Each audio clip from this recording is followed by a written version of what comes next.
Yes, sirs and ma'ams, because I believe we both genders watch this show. Yeah. I mean, my mom watches this show. Yeah. So, hello, dudes and dudettes. Welcome to season 3, episode 16 of this award-winning podcast, On and Off the Field, with Durf and Dylan. How you doing, Fred? Not too bad. Hanging in there. It's Thursday. Almost the weekend. So How are you, Dylan? Yeah, just kind of clinging. It's kind of the same as you. Yeah, it's been a bad week. Not gonna lie, it's been rough. And the fact that it's only Thursday is upsetting, but tomorrow's Friday. Praise be, almost there. So hopefully everyone's had a better week than the rest of us. Maybe, hopefully your week's just going great. I hope you have had the time of your life, and now you're going to top it off with your time hanging out with Durf and Dylan on the field, getting ready for NFL Week 3. And tonight's game. Talk about a game that should have zero appeal. Jaguars and Dolphins. This game should be like the lowest rated game in the planet, but just the fact that it's Gardner Minshew, hashtag Minshew Mania versus Fitzmagic. Yeah. They'll pull numbers in strictly just for that reason. Oh, yeah, they definitely will. The Battle of Florida. It's the Battle of Florida. It's kind of like the two kids just kind of getting into a slap fight, and the Buccaneers are the parents, and they're kind of just looking at them like, yeah, you two go play over there. Yeah, we're just going to be the actual football team. But thanks for tuning in, everybody. We have 5 eyeballs, so anyone that's watching right now, make sure you hit the like button. Super easy. Appreciate it. Just do it. Super easy. Really appreciate it. And then you can hit the share button. And then after you share, if you're like, oh my God, these guys are great, you hit the follow button. And then you can hit the subscribe button if you're watching on YouTube or you go there later. You can do all these kinds of things, but Fred can tell you all the skinny on that and so much more. Oh, yeah. Well, you can follow, like, and share On and Off the Field on Instagram, Facebook, and Twitter. And like Dylan said, you can subscribe to our YouTube channel, which we are live on right now. Make sure to rate and review the show on Apple Podcasts so we know how we're doing and what you like or dislike about the show. Tell us how you really feel about that. Tell me how you feel. Is that a song? I feel like that's a country song, isn't it? Maybe. I don't know. No, it's Tell Me What You Want, not Tell Me How You Feel. That's that one. No, so close. Yeah. You can find all of these links at onandoffthefield.com, along with our fundraising efforts, our merchandise swag, and to learn more about Dylan, myself, and this award-winning show. The award-winning show. So much fun to say that. I start flaunting that now because I was talking. Yeah. It's pretty. I play video games, as people know, and it was funny. I was playing one video game, and I started talking to my teammates, and they're like, one of them legitimately said, "Man, I really like your voice. Can you do an ad for my streaming?" Like he has like a streaming channel. He's like, "Can you do a voiceover, like an advertisement with your voice?" I was like, "Yeah, that'd be fun." It didn't actually happen, but it's just, I don't know why I brought that up. For some reason, I just thought that was kind of funny. Getting out there and talking to people. It's a lot of fun. I lost my train of thought halfway through that, but it was a funny scenario. I thought it was funny. Yeah. But got our other pages. The OOTF family group page, a lot of fun. A lot of comments going in there. I post some things. People like to interact. It's a good time. And then the gaming page, which is kind of dead in the water. I finally signed up for Greenlight Internet, fiber optics. Nice. But I have no idea when they're going to install it. Probably not for like months, I would guess. Yeah. And then the Fantasy Football League. Yeah, starting up. I don't think I have anyone playing tonight. Do you? You have the running back, right? Yeah, I have James Robinson start playing tonight. I believe that's it. Yeah. I almost picked up Keelan Cole. Yeah. I was close, but the league he was available in, I just felt like my wide receivers were deep. I had a deep enough wide receiver core. It's my running backs that kind of suck on that team. Right. So I didn't really need him. But that's it. That's our warm-up. So, as always, we're going to fly through because we have so much to talk about with the NFL.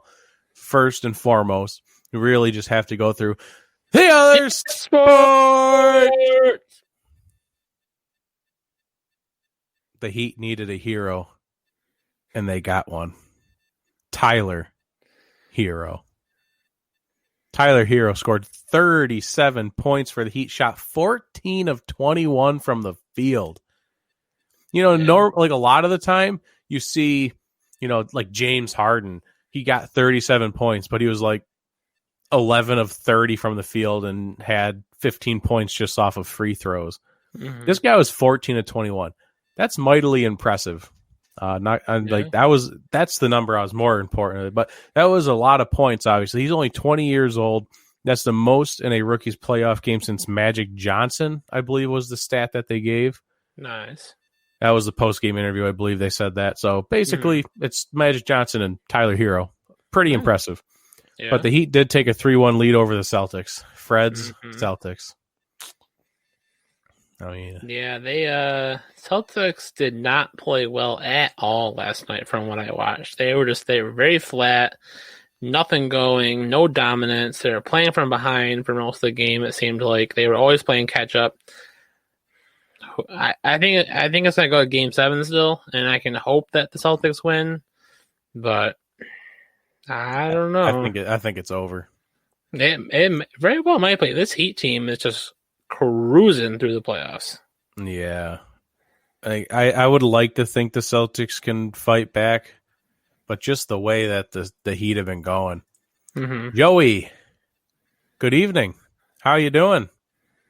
Thanks for tuning in. I see you have a Fly Eagles Fly on your profile picture. I'll pray for you. Just to, while you're here, I'll just let you know I have the Bengals beating the Eagles, just so you know. That's one of my picks that we'll get to later in the show. But yeah, I just the Celtics turned the ball over. Every opportunity they had to catch up, they turned the ball over. They had more than double the turnovers. The Heat didn't even turn the ball over until later in the fourth quarter. They had one turnover in the second half of that game. They played excellent basketball. And the Celtics, it's like, all right, they finally got the ball back. We have a chance here to close the gap. They're down 3-4 points, whatever. Here we go. And they turned the ball over, and now they're down by like 6. That's what it was every single time. And it was, it was depressing because here you go. Stat off the top of my head that might be wrong, might be right. I got to figure out how to get that transition music in there. I got to figure that out. Yeah. But I believe it was a fake close game is what somebody said on ESPN. Because it sounds about right. Yeah, because it looked like it was close because they were, they were within strike. They were down by 2 or down by 3 because they made a basket, but they never had the ball with a chance to tie it. So basically, they would be down 2 or 3 after they scored, but then the Heat would go down, score, make it a 2-possession game, and then the Celtics had the ball to get it closer. But they couldn't get the ball in their hands to actually tie it or take the lead late. Right. Yep. No, so it was like a fake close game. Yeah. No, I completely agree with you. But and that's where Tyler Hero came in. All right, we got it within 2, and Tyler Hero hit another 3. Sorry to rub it in your face. Maybe we're talking about this too much. It's okay. It's the NFL's here. Yeah. So. Jason Tatum did not play well in that first half. He did not score a point. Well, the commentators were saying he looked a little on the hurt side a little bit. Like he was playing through something. Like I'm assuming he was playing through some stiffness or just maybe some stiffness. Because that was my takeaway from the first half was both teams looked very bad in that first half. And then they came out and the second half was pretty like popping because I think everyone just needed to loosen up a bit because we've talked about it before. These games are like every other day. Like it's like these are happening fast. There's no rest periods here. You're playing. Oh yeah. So yeah, I could see how on a Wednesday they might be a little tired. So it took them a while to get going. Lakers and the Nuggets play tonight. Game 4. Yeah. Who are you taking? You got a feeling about any of them? Well, the Nuggets won last on Tuesday, which I called. Right. Very impressive. I'm going to take the Nuggets again. I think the Nuggets are going to start their sweep maybe a little on the early side. I like the Nuggets taking this one. I just think got it that caught feeling. The Lakers by off guard, yeah. Yeah. I think Jamal Murray's back because he hit that dagger to put the game away on Tuesday. Mm-hmm. I feel like he was struggling there early in the series, and I feel like he's found himself again. Mm-hmm. So between him and Jokic, whatever his name is, between them, I think they're back, and I think they could steal this game and tie it up. I think that's definitely in the realm of possibility. Yeah. He's good, thanks, and don't blame me for picking the Bengals. He says, if you tune into this show at all, you know not my hatred. I don't hate the Eagles, but my expectations for them are very low, very low. Bengals, the only thing wrong with them is figuring out how to close out games. Yeah, I mean, and I think that's with Joe Burrow. You know, he has a lead, or like he has the chance to take the lead late. You know, that's when pressure starts to build, and it's pretty easy to choke in a scenario like that with a rookie on a team with virtually zero talent. Yeah. And then last but not least, the Lightning finally showed up. They got the return of Stamkos, who is I think it's their team captain. He's a really good player. I don't know a lot of NHL players, but I know Stamkos or Stamkos, whatever you pronounce his name. I know who he is. He returned, scored his first goal within the first 2 minutes of the game, and then they went and cruised to a 5-2 victory. So they take a 2-1 lead in the series, the Lightning. So, nice. So guess what? Oh, what's up? I have breaking news. Oh my god! Oh my god! A little do. Oh my! Oh, hold on. We got to build this up a little bit.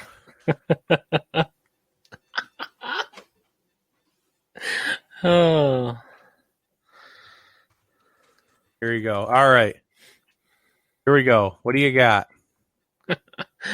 Oh, there was a vote today with the Pac-12 CEO group, and the Pac-12 will play a 7-game conference football season beginning November 6th. November 6th, and it's conference. Yep. So conference it'll be just straight Pac-12. Yeah, straight Pac-12. Interesting. Who's in the Pac-12?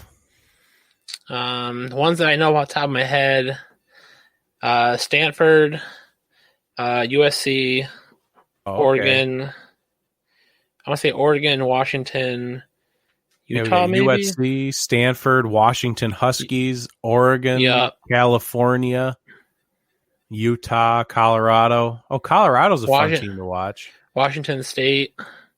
Yeah. UCLA should be, I think, Pac-12. Yep. Oregon State, Arizona. Yep. Mm-hmm. Nifty. Okay. So the Ducks are back. The Ducks are back.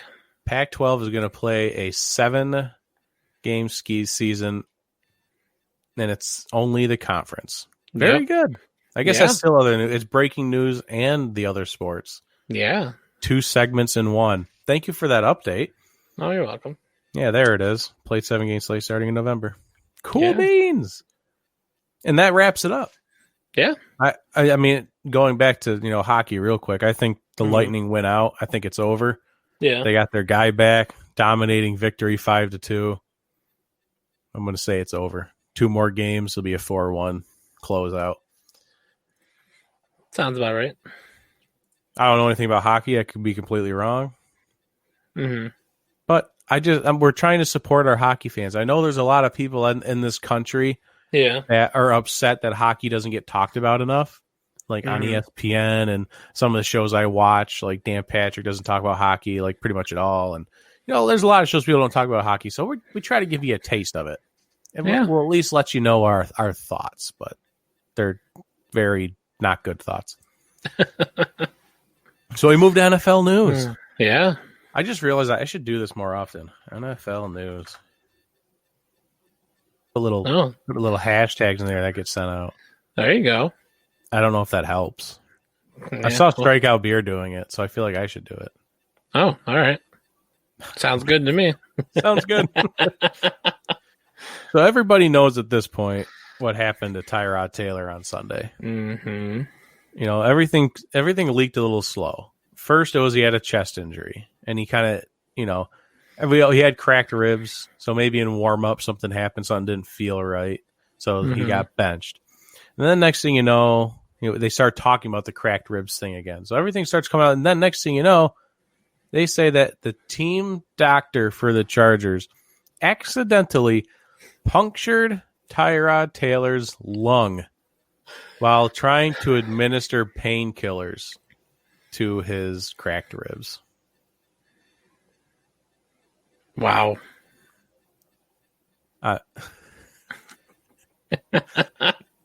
If you follow us on social media, what I put out as a caption for this was, and then the doctor took his face mask off and revealed himself to be Justin Herbert's agent. Oh my God. It's like a Scooby-Doo mystery. You're like, let's see who the real villain is. Takes the mask off. Justin Herbert's agent. Oh. How? You're a doctor. Right? How does this happen? And he's like, he's not going to be playing for a while either. No, he's out indefinitely now. Yeah. He's going to miss there's at first they were saying, oh yeah, he'll come back and be the starter. No, he's the NFLPA is helping him look into an obvious lawsuit for malpractice here. He's going to get paid. Tyrod will be fine. He's not going to die from this. Right. He's going to be fine, especially financially. But my God, how do you I just don't get it. I just don't understand. If any doctors watch this show, send us a DM and be like, well, here's what happened, because I really need to know how this happens. That you went to doctor school for what, like 8 years? You have to go to school to be a doctor, and all you're doing is putting a needle in someone's rib cage, or at least around it, near it. Like, what did you do? You're like, all right, just take a deep breath. Here we go. How's that feel? Not good. Oh, good Lord. So that's a fun topic. So Justin Herbert's going to keep playing. That's exciting. Yeah, they announced him starting. Was it yesterday or today? I can't Probably remember. Yesterday, because I didn't see anything today. It has been announced that he is the starter for this weekend. So I'm glad. Yeah. Well, like, I know it's terrible for Tyrod. This is awful. Like, I feel bad for him, but they were going to put him back in as the starter if he was healthy. And no one wants that. The Chargers are not fun to watch with Tyrod at quarterback. It's zero appeal to watch that team. Yeah. But with Justin back there, you have something to watch now. And I think that's the same scenario with Miami. Like, if Tua was playing tonight's game against the Jags, people will be tuning in. You wouldn't even need the Minshew Mania versus the Beard storyline. Right. Tua versus Minshew, that alone would draw in a bunch, like, more than average amount of eyeballs. Yeah. But we don't get that with Miami for some reason. I haven't heard anything about Tua in a while. The last thing I ever heard was he was doing bad in the off-season training camps. Yeah. And then that's really all I heard. Yeah, I haven't heard anything. I mean, I did notice on Sunday when I was watching the Bills game play that when the Bills were playing the Dolphins, he was pacing the sideline almost with his helmet on. So I don't know if Flores was telling him hey, be ready, or just listen to the play calls in your helmet so that you understand what's going on. Maybe it's our practice kind of help him get better. Yeah. But I mean, he we're could have been ready to approaching- go in if something happened to Fitzpatrick. I mean, we're approaching week 3. I mean, we got one more week, and then usually Fitzpatrick usually starts to flounder. So, I mean, we definitely haven't seen the Fitzmagic of past. You know, around this time of year, usually Fitzpatrick is throwing 4 or 5 touchdowns a game, 400 yards. We obviously have not seen that. He played okay against the Bills. He did terrible against the Patriots. Mm-hmm. So if there's going to be a night where he goes off, it'd be tonight. I think tonight, if you're a betting man, take the over. Fitzmagic could pop off. Minshew has been looking great. He's thrown 3 touchdowns in 2 consecutive games. I'd be taking the over if I was a betting man. But we live in New York, so I don't feel like driving to Turning Stone Casino. Do they have sports betting in that new one? For all the New Yorkers, upstate New Yorkers, they just built a new casino near the Thruway. Del Lago. Do they have sports betting there? Couldn't tell you. Never been there. Me neither. I've driven past it. That place was bad. Yeah, people said they didn't like it there, so I kind of never went. Okay, that's completely off topic. The 49ers complained about MetLife Stadium, and the turf was bad. That's why they had so many injuries. The NFL came back and said, "Shut up, play football." Well, they actually did an investigation, though. They did. And they had an independent field inspector come in and, NFL officials taking reps on the field, and they said, yeah, it's fine. Yeah. I mean, I realize you had a very unlucky day with injuries. Probably, one of the worst days of injuries for a single team in the history of football. I mean, they lost 2 guys for the season, and multiple other people went down. Just with a couple of, Mostert's out. Yeah. Jimmy G's out. Yeah. Just people dropped left and right. So I could see your complaint because this is not the first time someone's complained about the turf at MetLife. But the Jets and Giants play there 8 times a season. And they're not complaining. They just, just deal with it. They're just terrible. Yeah. Maybe that's why they're bad. Maybe playing on that terrible turf. I mean, to be fair, when's the last time the Giants and the Jets have had a healthy team on the field? Think about it. The last 2 seasons. Especially the Giants. Yeah. Boy, maybe they have something here. No, they don't. It's turf.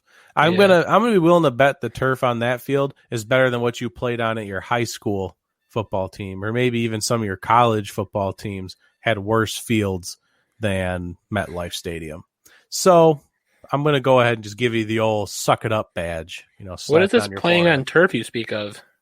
Well, I'm using the wrong term here. Sorry. The field that is MetLife Stadium, whatever. Yeah, it's not turf. Sorry. I just assume everything's turf. You have millions upon millions of dollars. Why don't you have turf? I don't understand why. If people are complaining about it all, just change it. I don't see why it's a big deal, but I don't know. That's above my pay grade, you could say. Robert Kraft has had his charges dropped for getting the old squeak squeak at the massage parlor down in Florida. And what I saw was the charges were dropped because the courthouse blocked the people that wanted to show the video that would have convicted him. They had video, the security camera footage of literally everything, and the courthouse blocked them from presenting that as evidence. So they had nothing. Wow. I find that weird. I'm not a lawyer. I'm no lawyer, but how does a courthouse, in what scenario would a courthouse be like, nah, I don't want to see that evidence? We want to present you video evidence of Robert Kraft paying this massage parlor for a squeak squeak, and the courthouse is just like, nah, I don't want to see that. I don't understand. How is that a thing? Oh boy. Maybe it was Robert Kraft. Hey, make sure you don't show that video. If they show that video, I'm gonna come at you with the mob. I don't know much about courthouse stuff. If someone here is a lawyer, let me know. But that's what I saw. But what do you... It's odd. Everyone kind of forgot this happened, I feel like. And then it just kind of resurfaced now. Right. And it wasn't like... I mean, I didn't get a notification I did get a notification on my phone, but it wasn't like a breaking news notification. Right. It was like, oh, this happened today. They're clearly trying to sweep this under the rug now that it's been dropped. That's been the entire plan of this issue, this situation, the entire time. Patriots are just trying to be the Patriots and not no more. Go. Yeah, play and the somewhere else. media is going to protect them as much as possible. That's why it wasn't Mhm. breaking news. It was just kind of like, yeah, the Chargers are dropped. All right, let's move on to week 3 NFL news here. Yeah, but that was it for that. It's kind of disappointing. I'd like to see some justice served. Obviously, that's kind of gross, and I mean that's I from when this first broke. I mean that was a prostitution ring kind of place. Like that place was a hub that a bunch of people would go to. So, you know, there's a deeper meaning behind all of it. Obviously, it's a good joke that we can all play on Robert Kraft, but honestly, it's pretty gross and sketchy behind the scenes stuff. So there was some quiet rumblings. Last piece of NFL news here. They were quiet. It wasn't something that, like, you know, the team came out and said, well, you know, Drew Brees is on the fence here. There's quiet rumblings that Jameis Winston could replace Brees at some point this season. Now, my first thought was there's not a chance in hell that Jameis Winston replaces Brees because Taysom Hill is the second quarterback on the depth chart. Unless they change that for some reason, but currently, and they want Taysom Hill to be the future of that franchise. So if Brees gets replaced by anyone, it's Taysom Hill, in my opinion. Just based off the depth chart and what they have said in the past, the Saints have said in the past, Taysom Hill will be the next one up, not Jameis Winston. But Jameis Winston is obviously more of a quarterback than Taysom Hill. He's thrown more than 13 passes in his career. Well, did Bridgewater jump Taysom Hill last year, or was Hill hurt? Do you remember? I'm pretty sure Bridgewater was. I don't think he had to jump him. I think Bridgewater was number 2 at that point.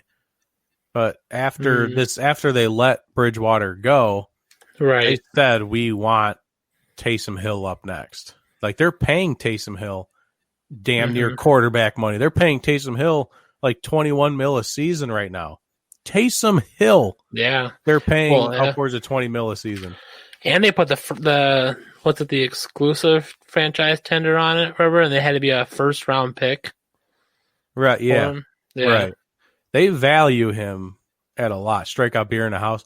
What's up, boys? I'm listening, he says. Yes, you are. I don't know what that was in response to. Tom Klein. I'm going to go with Klein. Okay. I'm terrible with names. What in the world do we live in where Winston can replace Brees? If Brees plays like how he played when they were in Vegas, that's the world where I can see Winston replace Brees if he continues to play like that. Granted, everyone played bad on that team on Monday night. That whole team was terrible, but Brees did not do well either. And then David Timmons in the house. Bridgewater went 5-0 as a starter, and that's you're 100% right. Yep, he played lights out. He was very good, and that's why he's a starting quarterback right now in the NFL again. He's over there in Carolina, and he's like 4th in the league in passing yards. He's doing well. He's doing well. That team sucks, though. So, unfortunately for him. They got 7 years to grow. Yeah, they Matt Rule in a 7-year, $70 million contract. They got time. They got all the time in the world. All righty. But that's it. That's NFL news for you. Now we have 30 beautiful minutes to talk about week 3. Oh, my gosh. Oh, yeah. We have 30 beautiful minutes because, you know, we try to keep our Thursday episode to an hour so everyone can get ready and prep for Thursday Night Football, although people probably won't be watching it tonight. I'll be watching it. I'm super excited. Yeah. This is the first game we're obviously going to talk about is Dolphins and Jaguars. Dolphins at – do you even have to say, like, Dolphins at Jacksonville? Like, Miami at Jacksonville? What are they – they take an Uber to the stadium? Like, you're not flying. Take a freaking bus. Like an hour drive. It's hardly an away game. And Jacksonville probably has a nicer stadium than the Dolphins, I would imagine. They got that like hot tub. They just got that new one. They put the hot tub up there in the one corner. Yeah. I kind of want to go to that stadium. Not gonna lie. Yeah, it'd probably be fun. I don't know how long it's been. Hard Rock got replaced or renovated not too long ago. Like the cover over the seats, but still open in the middle. But I don't remember how long ago that was. I haven't remember anything like that. So I'm sure it Mm-hmm. was a long time ago, or at least a decent long time ago. Because I Yeah. don't really remember that renovation. Hard Rock Stadium for the Yeah. Dolphins. I don't know what the stadium name is for Jacksonville, but they should rename it to the Minshew Dome. There you go. I think that should be the new name of the Jacksonville Jaguar Stadium. I am taking the Jaguars tonight.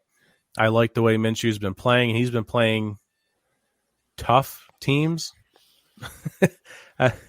He played the Colts, and some people think the Colts are good. I don't think the Colts are good. Mm-hmm. And then they went and they put Tennessee Titans on their toes, lost by a last-second field goal there. Very unfortunate scenario, but they're 1-1. Minshew's playing lights out. I'll repeat it again. David Timmons, 4 hours and 41-minute drive. That's actually pretty good distance. Oh, wow. That's further than I thought. You could fly it, but it'd be the shortest flight ever. Yeah.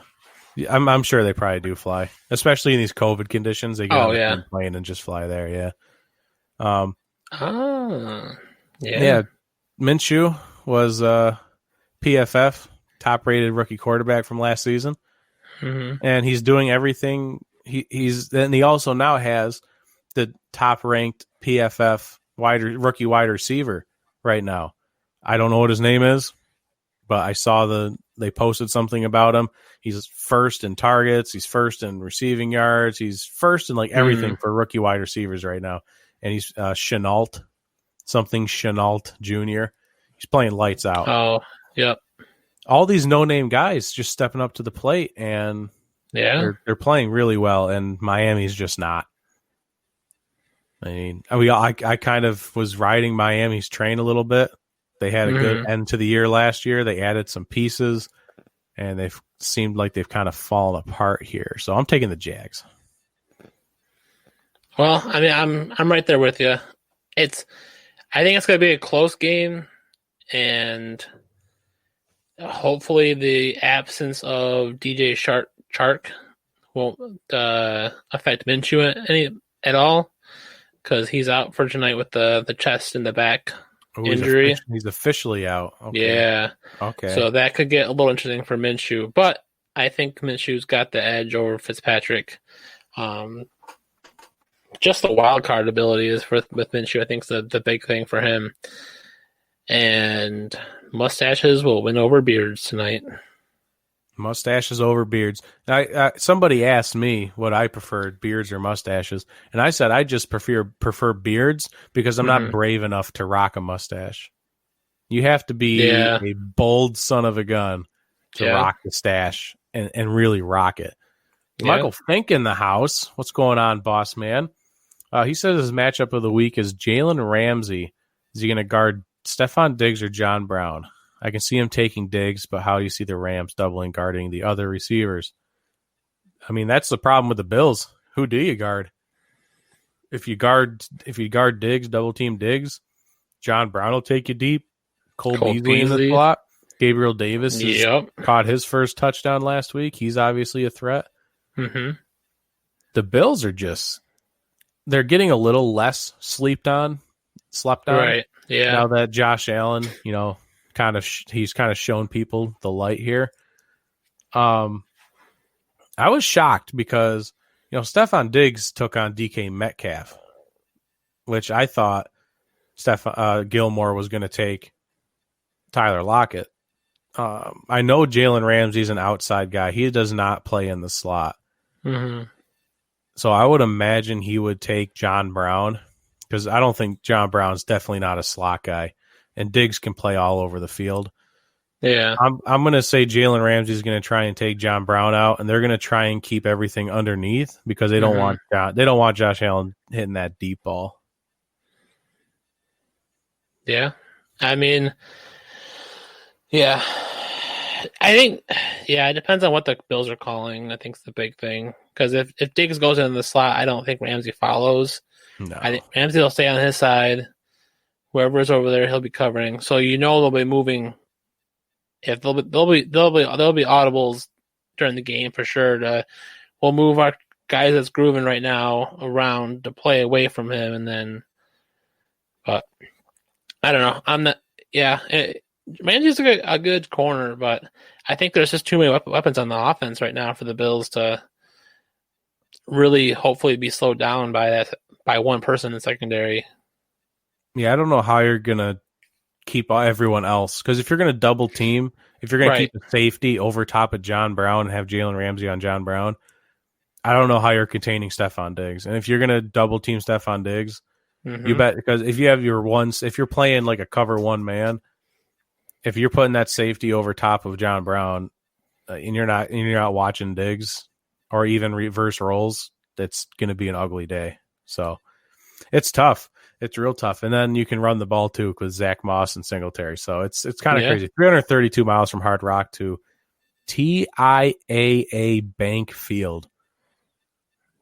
They need to change that immediately. That's a terrible name. They need a new name. That's awful. The Vikings allowed 158 rushing yards versus the Packers and 151 versus the Colts. Derrick Henry. See, Derrick Henry's going to have a good day. And I'm going to look like an idiot. Everyone's going to come after me. They're going to be like, look, Derrick Henry, he ran for 200 yards. He's not a bust. Look at him, man. But look at what the Vikings are doing. Yeah, look at the Vikings are a bad team, man. Yeah. What do you want me to say? Ryan Tannehill will probably throw 4 more touchdowns this week. Vikings are awful. I don't know what happened to them. And then Tom Beards feel better on Rams at the Bills. We talked about this just now. Yeah, we just talked about Jalen Ramsey guarding Diggs and Brown. Mm-hmm. I'm taking the Bills.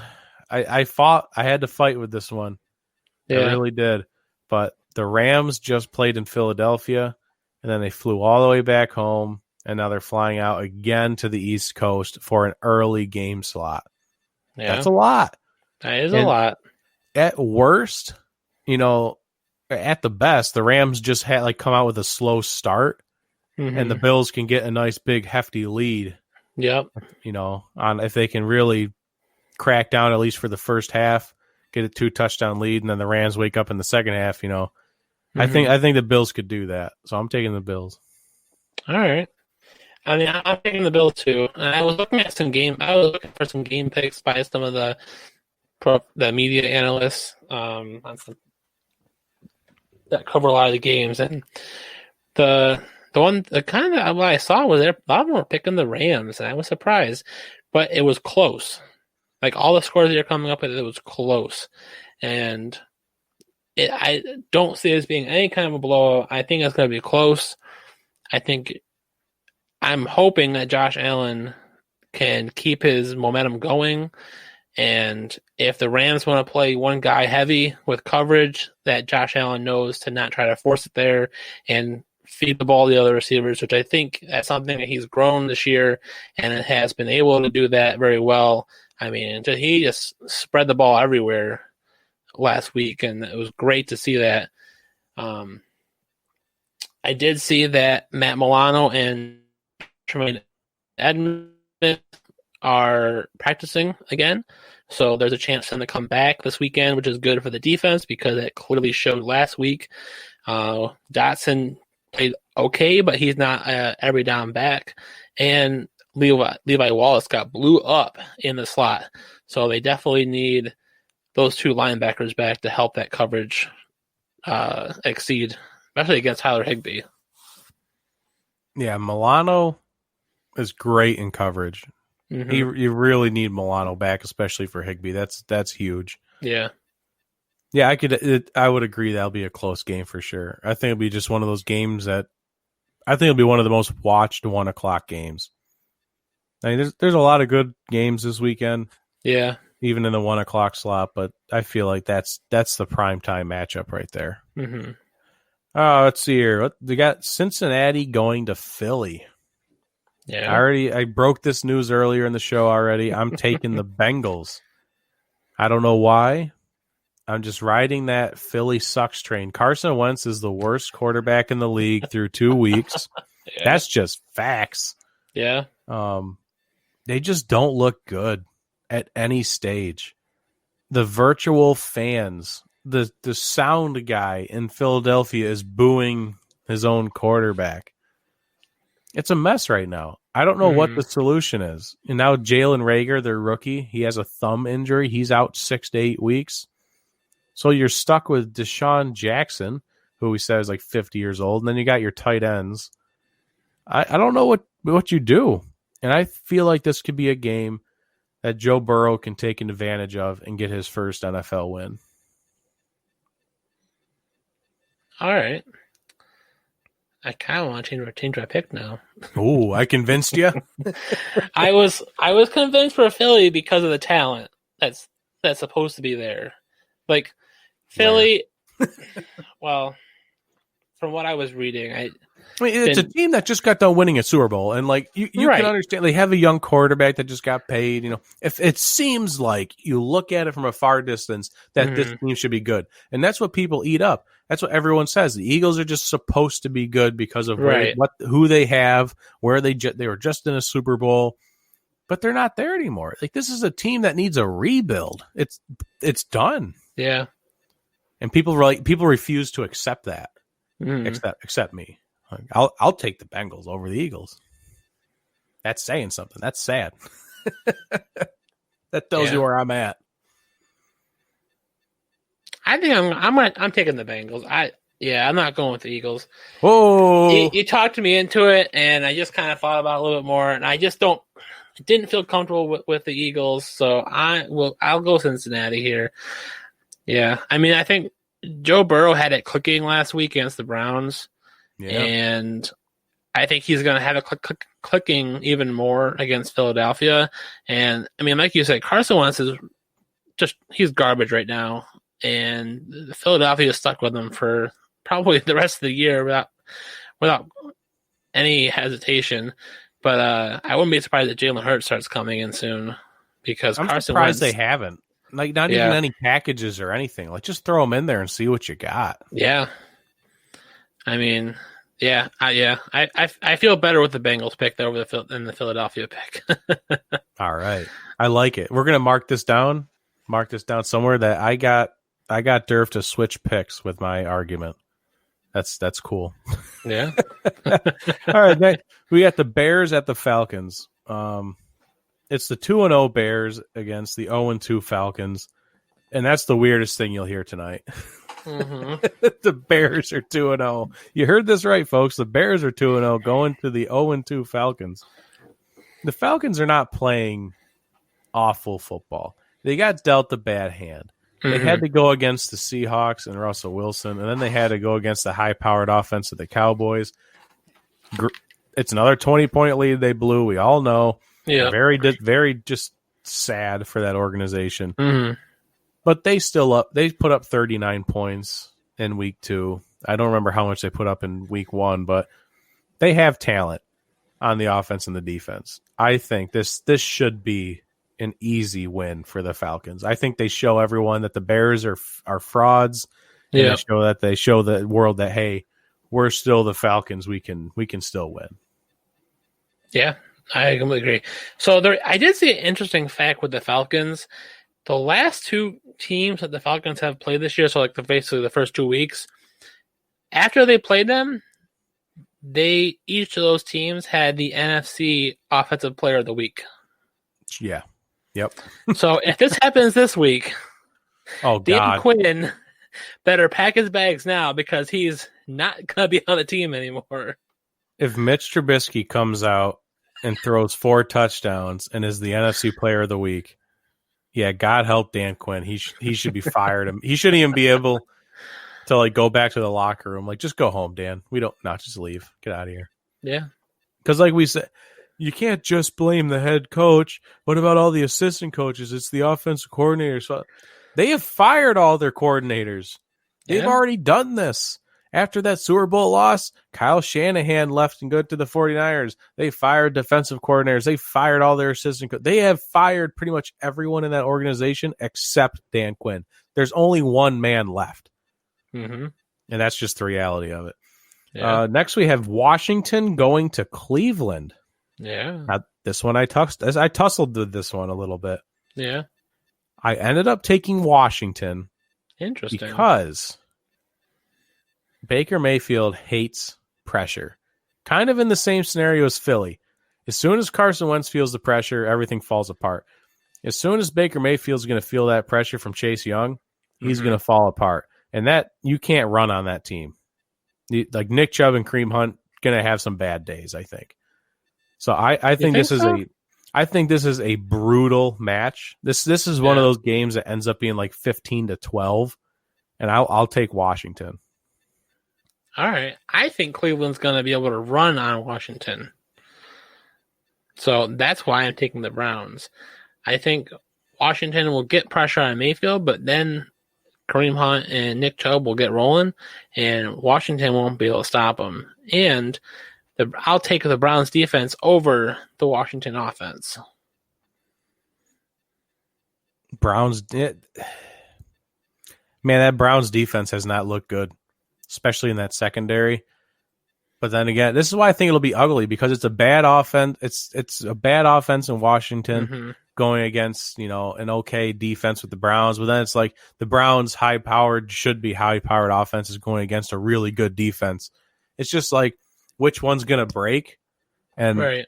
I think the offense for the Browns breaks. So I'm taking Washington there. Mike Fink, he's with the Browns.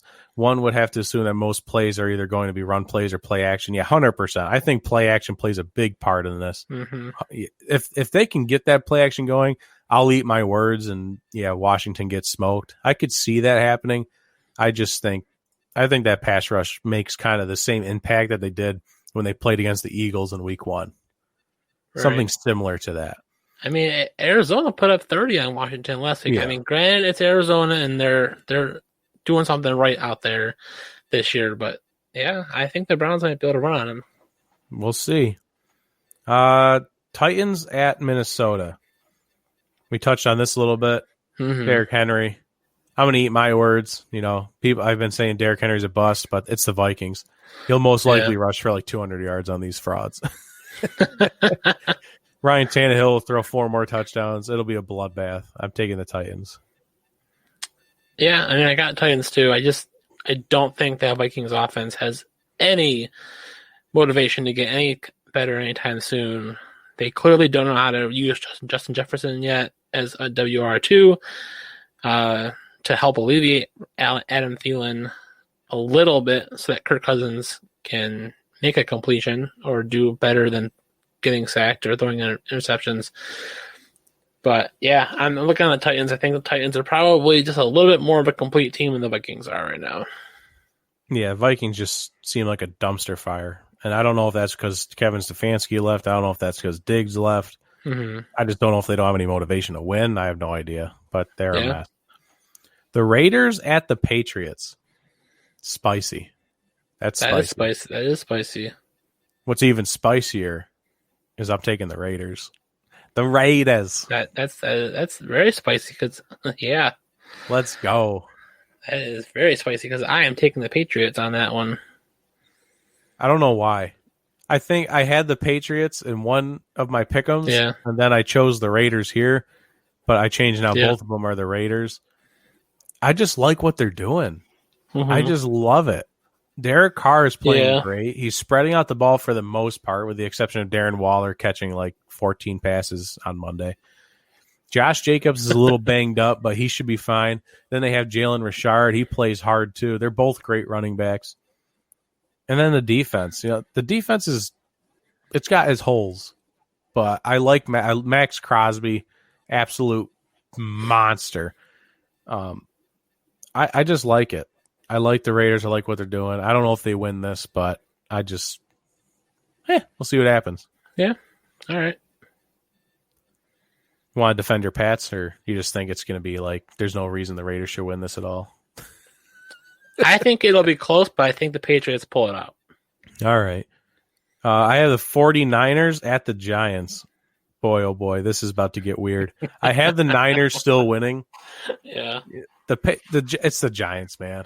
I just want to I'll just take the Niners for fun. You do you. Let me hear it. I got to hear it. All right. I mean, I'm taking the Giants because the Niners are starting Nick Mullins.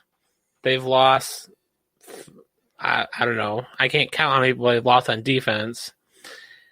They're playing at MetLife Stadium. The Niners feel weird about the field, even though they've been told today it's okay. So they're going to be on edge in how they can run. It's going to get in their head. And the Giants are going to be like, oh, yeah, we play on this all the time. Like, watch us go down the field.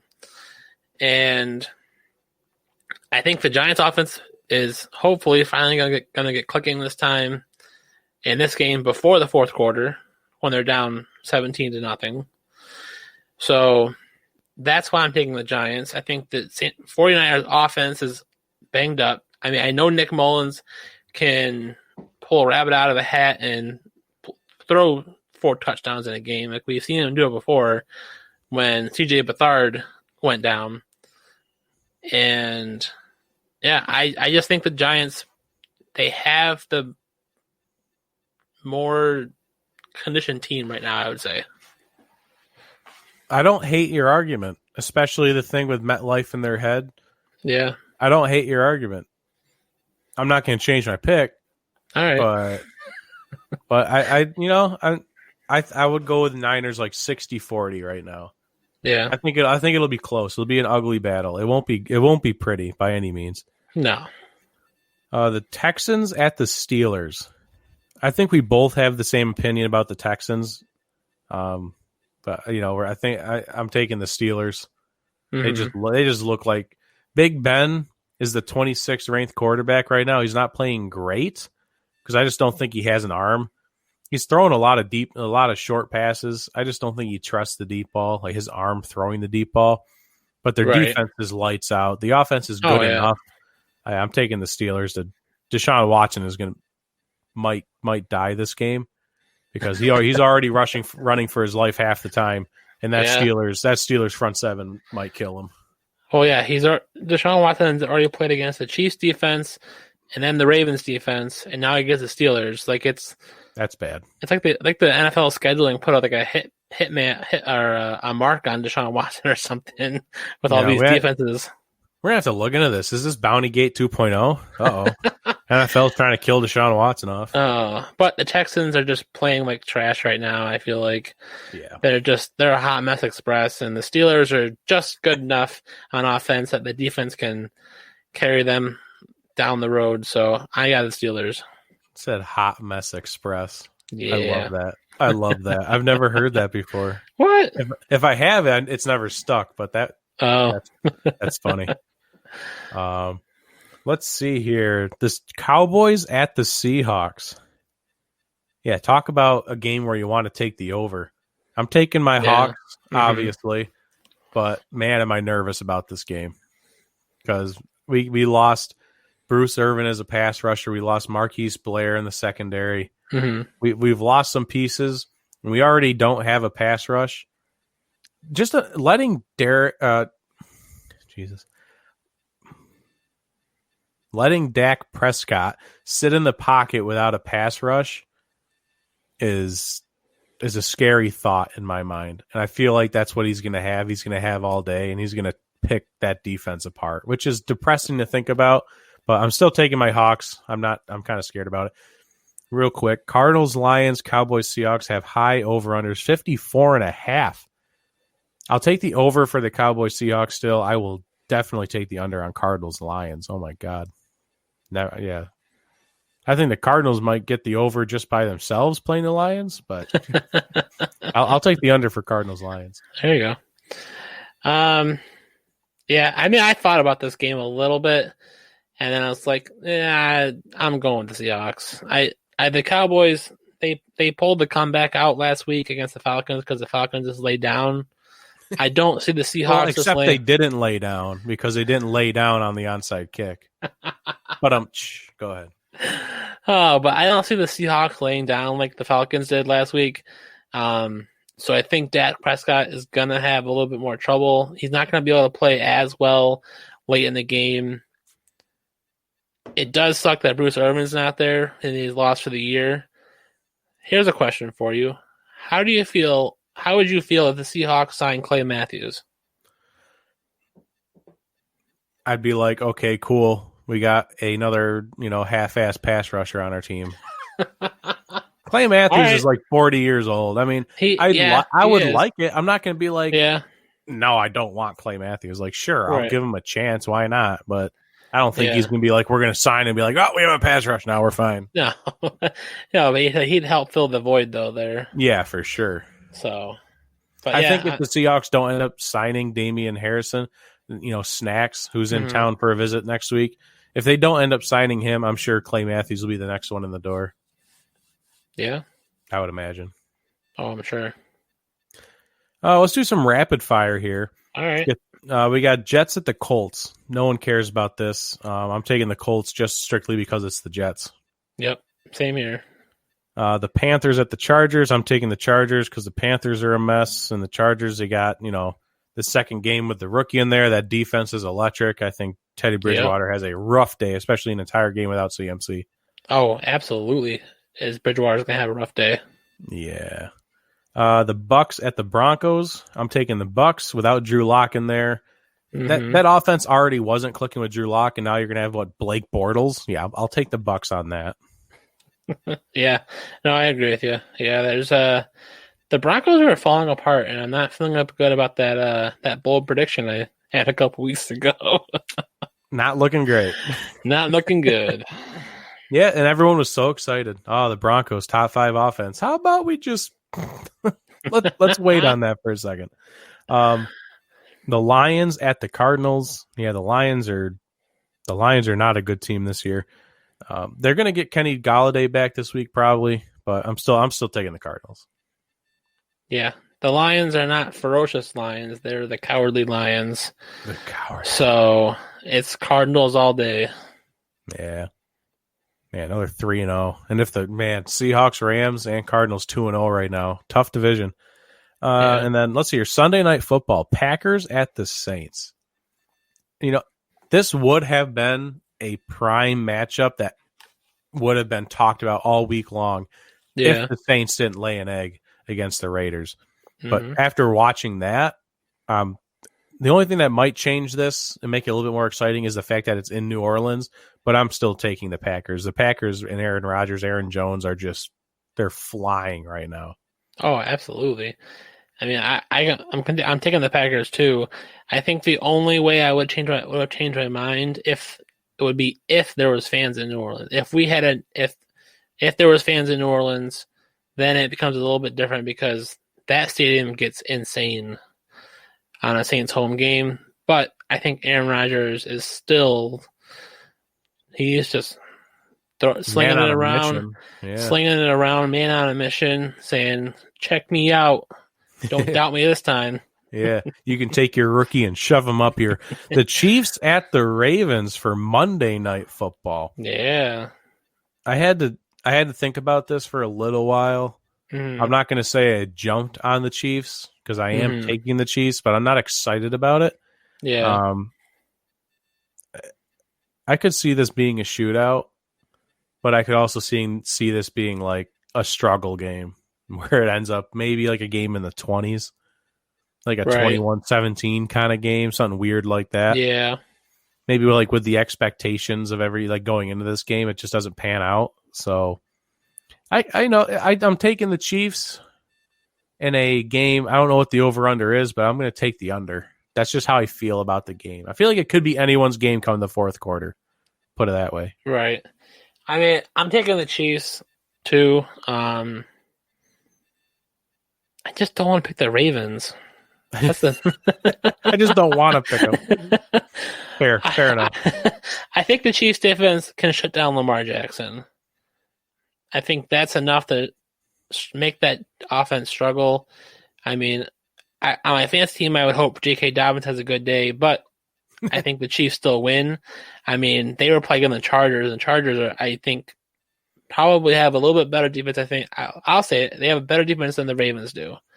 And the Chiefs had to go to overtime, and Patrick Mahomes had to not get sacked by Joey Bosa and walk him down the field. Like when it's crunch time, Patrick Mahomes is going to be Patrick Mahomes, and the Chiefs are going to win.